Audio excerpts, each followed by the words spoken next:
How's it going, fellow Camels? Congratulations to the graduating class of 2020. We are so excited for you guys and are ready to watch you take the next step forward in your life as Campbell alumni. I know the alumni office and myself are excited to serve you guys as you come out on your own and you make it in this crazy world we're living in right now. But again, congratulations on your graduation. We're so excited to follow you and see all the great things you guys are going to do.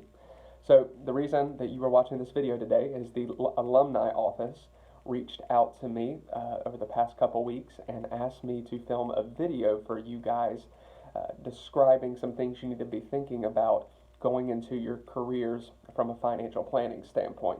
And you guys might be wondering, why is this random guy, sitting in his office talking to me about financial planning? Who is he, and what does he have to say that I should care about? So my name is Knox Gibson. I am a 2017 graduate of Campbell, where I received my undergrad in trust and wealth management and a master's in business as well. I was a 4-1 programmer. Upon graduation, I moved to Wilmington and began working for Seacoast Wealth Management, where I am now an assistant vice president. Seacoast does a whole myriad of different things for clients, but the main 4 services are investments, financial planning, trust and estate work, and insurance. So all of that to say, that's kind of where I derive my knowledge and my expertise from this. Again, I'm only 3 years into this, but Campbell has prepared me well to be able to talk to you guys about what it is that you need to be thinking about. Also wanted to apologize for my attire and unshaven face and extremely long hair, given the normalities of what I look like. COVID-19's hit us all, and if I can wear a golf shirt and slacks into the office, I'm going to. So hope you guys don't mind.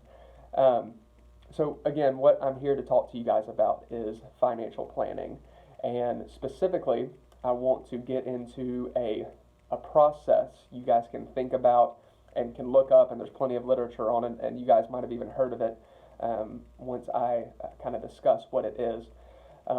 So Seacoast Wealth Management, our firm as a whole, is a part of the Dave Ramsey SmartVestor program. And for you guys who don't know, Dave Ramsey is a very well-known Christian-based speaker, radio host, author on financial topics. And he has a 7 baby step process that we adhere to when we talk to our clients.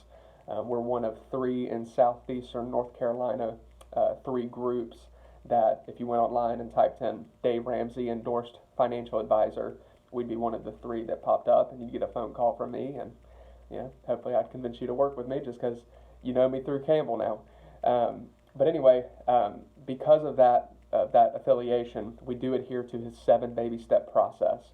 And for you guys coming right out of college, I think the first 4 baby steps are really pertinent to what you're about to go into this crazy job market we now find ourselves in with what's going on around us. So I'm going to give you guys a little bit of information and some color in regards to that, and hopefully it will kind of put you in the right frame of mind. So I'm just going to go with the general Campbell student who's graduating right now. You guys did a great job. You have your diploma. It's now May, and you're looking around. It's like, okay, I've got my first job. I've landed it. I've got some student loan debt that I need to consolidate. What do I do about saving? What do I do about investing? What comes first? Here it is. Baby step 1 is save $1,000 in your checking or savings account immediately. And you guys might think, well, what's the point of $1,000? I mean that's nice to have that, but I mean, what's $1,000 going to do for me? $1,000 is really your rainy day fund just for now. We're going to grow it later on in the process, but just immediately while you're still in debt, that $1,000 is going to be your insurance policy against a flat tire as you're driving to your first day of work, which I pray to God doesn't happen, but you never know. You don't know what's going to happen. So having a little bit of cash set aside, again, we recommend $1,000 in order to, kind of insure against the crazinesses of this world is good. Then baby step 2 is the big one for those of you who have debt. Baby step 2 is our debt snowball.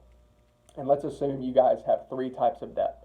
You owe $500 on a credit card, You owe $10,000 on a car loan that you bought when you were in school, and you owe $40,000 in student debt. So again, 500, 10,000, 40,000. The debt snowball recommends, regardless of interest rates, throw that out the window, we want to pay off the smallest debt first. So that $500 credit card, we're going to knock out as soon as possible. Hopefully we can do that with our first paycheck. If not, then we'll work our way through it. But the key is building momentum. So you pay off that $500 credit card and you're like, you know what? I felt really good. That's awesome that I've already knocked out one of my 3 debts. And it builds momentum. And then a couple months or maybe a year later, you pay off the $10,000 car loan. And it's like, wow, I can really do this. And again, we're focusing all our energy just on one. Obviously, you got a debt service to a minimum, whatever the minimum payments are on each of your debts. But focusing your energy on just one and moving along is important. So again, we knock out the $500, then the $10,000 car loan, then we really hit the big one, the $40,000 in student loan debt. And the whole goal of this is building momentum. It's a snowball. We start down the hill, it starts small, and then before you know it, by the time you get to the bottom, you guys are killing it, you're rocking it. Hopefully you've gotten a raise by then. Things are knocking and rolling. Boom, you're out of debt. And I want to reiterate the importance of being out of debt, especially at such a young age. It gives you so much flexibility in life, not just from a financial standpoint, but really just the ability to wake up in the morning and breathe and think about, wow, I'm going to work today, and I want to make money and I want to do well and I want to save, but I mean, the only bills I really have are my rent and my water bill and what do I owe anybody else? Maybe power and some food, but it's like that gives me a lot of flexibility with my money once my debt is gone. So again, that's why baby step 2 is so important. So baby step 1, you got the $1,000. Baby step 2, we debt snowball. It's gone. Now baby step 3, which is just as important once you get to this point, is a 3 to 6 month emergency fund. Meaning if your average expenses per month add up to around $2,500, a 3-month emergency fund would be $7,500, and a 6-month emergency fund would be $15,000.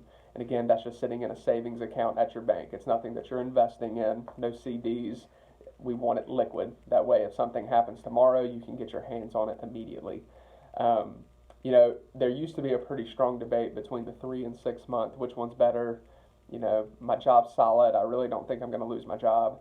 I think what's happening with coronavirus, with COVID-19, with the job market changing every week, it's really important to prioritize a 6-month emergency fund now, just because you don't know what's going to come around the corner. We're praying that we're on the back end of this and that God's going to bring us out of this shortly.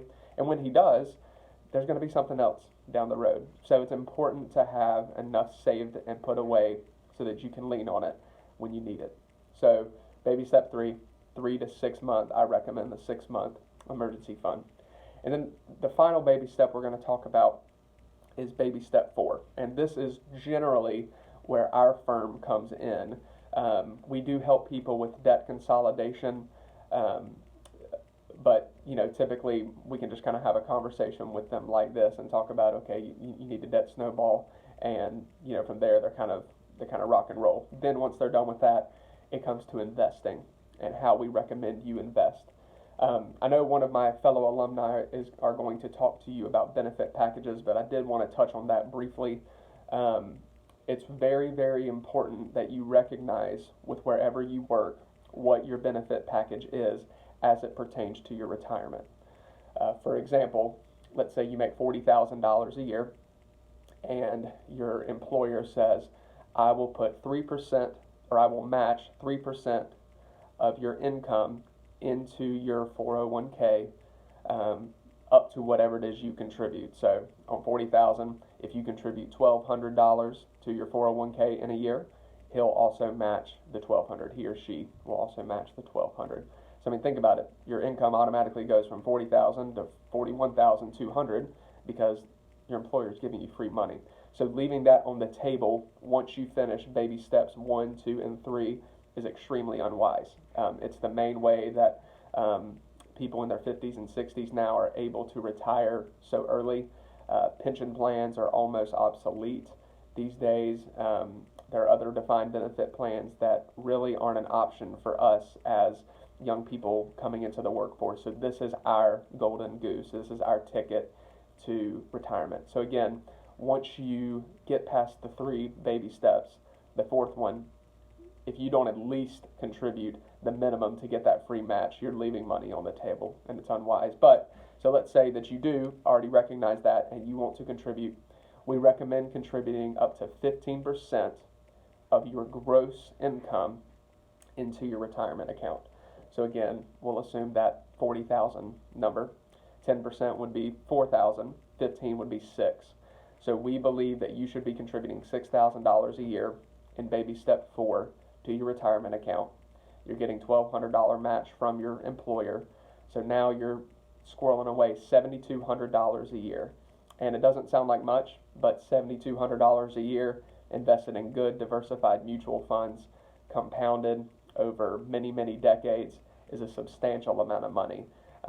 Now I wish I had done a compound interest calculator for you guys, but it's in the $1 million and up range. I know that for sure. So it's hard to conceptualize that right now, especially when you look at your account the first couple years and you're like, I mean, this thing's barely growing. Why am I wasting my time doing this? I promise. Baby step 4, contribute 15%, get your free match at work. Diversify in aggressive, strong mutual funds. And if you want more information on what mutual funds to buy, you can either reach out to me, I'll give you some advice, or you can reach out to the Dave Ramsey team. Just go to daveramsey.com and ask what kind of mutual fund should I buy for my investment accounts. And that'll kind of give you a good head start on where to go. So again, those are the first 4 of the 7 baby steps. After that, it gets into things that we can talk about later on down the line of really creating wealth and giving to your max capacity. And, you know, that's the goal for all of us at the end of the day, right? I mean, we want to do something we're passionate about and love, but we want to do it well, and we want to be financially stable. So I think these 4 baby steps in the beginning, right out of college, are really going to help you get off on that right track. Thank you guys for your time today. I really enjoyed talking to you. Best of luck in the future. If you have any questions, if I can be of any service to you, reach out. I won't charge you for an initial consultation. I just like to talk to you guys. I love my fellow camels coming out of school. My phone number is 910-202-4772, and my email is kgibson@seacoastwealthwilmington.com. And you can also visit us at our website, www.seacoastwealthwilmington.com. Again, good luck, guys. I'm praying for you. We all are on the alumni board. We hope it goes well. We know that you guys are going to be extremely successful. Keep your head down. We'll all be out of this craziness soon. And you guys will be really thankful for what you chose to do at Campbell and how that's impacted your life. Best of luck. Look forward to talking to you soon.